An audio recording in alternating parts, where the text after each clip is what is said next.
నేను doctor Harika Surapaneni, director doctor Harika ENT care hospitals, Hyderabad.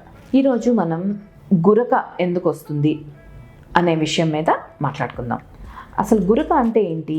ఎప్పుడైతే నిద్రలో మన గాలిగొట్టం పై భాగంలో ఉన్న స్ట్రక్చర్స్ బాగా వైబ్రేట్ అవుతాయో అప్పుడు ఈ గురక అనేది వినిపిస్తూ ఉంటుంది. అయితే ఇది అందరిలో చూడం. కొంతమందిలో ఆల్రెడీ ఈ గాలిగొట్టంలో ఎప్పుడైతే అబ్స్ట్రక్షన్ ఉంటుందో అప్పుడు మళ్ళీ ఈ నారోడ్ స్పేస్ నుంచి ఎప్పుడైతే గాలి వెళ్తూ ఉంటుందో అప్పుడు గురక అనేది చూస్తూ ఉంటాం. ఈ గురకకి కారణాలు ఏమవుతాయి? ఒకటి, ఊబకాయం. ఒబేసిటీ చాలా కామన్ రీజన్. అది కూడా మగవారిలో ఎక్కువగా చూస్తూ ఉంటాం. ఇదే కాకుండా వయసు పెరిగే వాళ్ళల్లో, ఎప్పుడైతే వయసు పైబడ్డ వాళ్ళల్లో ఈ గాలిగొట్టం పైభాగంలో ఉన్న స్ట్రక్చర్స్ బాగా రిలాక్స్ అయిపోయి గాలిగొట్టంలో పడిపోవడం వల్ల, కొలాప్స్ అవ్వడం వల్ల ఈ గురక అనేది మనం కామన్గా వయసు పెరిగిన వాళ్ళలో కూడా చూస్తూ ఉంటాం. అదేవిధంగా వెళ్ళకిలా పడుకున్నప్పుడు కానివ్వండి, అంటే సైడ్కి పడుకోకుండా స్ట్రైట్గా పడుకున్న వాళ్ళల్లో, ఆర్ ఎక్కువ ఆల్కహాల్ ఆర్ స్మోకింగ్ ఎక్కువ చేసే వాళ్ళల్లో కూడా మనం ఈ గురక అనేది చూస్తూ ఉంటాం. ఇవే కాకుండా కొంతమందిలో అలర్జీస్ ఉండడం వల్ల కానివ్వండి, ముక్కు దూలం వంకర, ముక్కులో పాలిప్స్ ఉండటం, ముక్కులో కండలు పెరగటం, వీటన్నిటి మూలంగా కూడా మనం గురక చూస్తూ ఉంటాం. కొంతమందిలో ఈ ముక్కులోనే కాకుండా గొంతులో బాగా పెద్ద టాన్సిల్స్ పెరిగిపోవడం వలన, ముక్కు వెనకాల ఎడినాయిడ్స్ అనే స్ట్రక్చర్స్ పెరిగిపోవడం వలన కూడా మనం గురక చూస్తూ ఉంటాం. అయితే ఈ గురక మనం ఎప్పుడు సీరియస్గా తీసుకోవాల్సి ఉంటుంది. కొంతమందిలో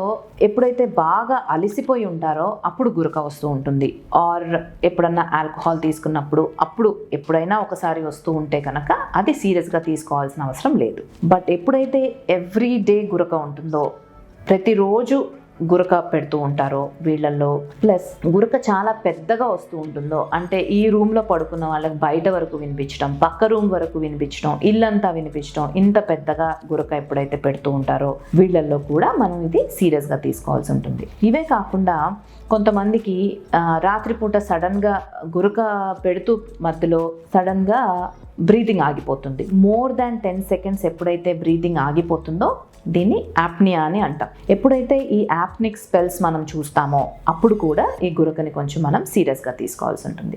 ఇలా ఎప్పుడైతే ఈ యాప్నిక్ స్పెల్స్ వస్తాయో ఫ్రీక్వెంట్గా వాళ్ళకి మెలకు వస్తూ ఉంటుంది. నైట్ టైం నిద్రపోతారు, మళ్ళీ కాసేపటికి మళ్ళీ యాప్నిక్ స్పెల్ వస్తుంది, మళ్ళీ మెలకు వస్తుంది.